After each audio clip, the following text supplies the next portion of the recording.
Hello friends, आज मो भाईर चतुर्थी पूजा तो मु गोटे छोट मिनी ब्लॉगटे बनैबी ना यूट्यूब बनाऊँगी परा आईटी आपण मोर से नुआ कुनी भाउजटा को देखूँ तार फेस कटिंग मते बहुत ही सुंदर लगे।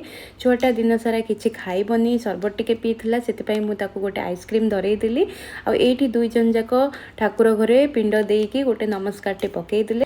तापर मुझे चतुर्थी होम पूजापी शाढ़ी पिंधेकी रेडी कर दौली आ समस्ते मिसिकी गोटाए मुकुट भी पिंधे पार नथिले।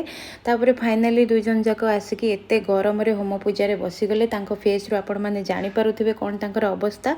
आईटी मो सान भाउज गोटे छोट कान फुलटे गिफ्ट करी जो भिडटा मुझे बंदेला बेले शूट हो पार नाला। आईटी मो भौणी 50,000 टंका आ गोटे चेन भाई को बंदे देइथिला। तापरे बंदाण थालीटा को सुरक्षित भाव में घरे रखिदे आम समस्ते चलिलु छात उपर को चिंगुड़ी घांटा डालमा खाइबा पीवा कम सारी देकी आमे माने समस्ते लगी पड़िलु आमर रिसेप्शन पार्टी प्रिपेयर होगापाई।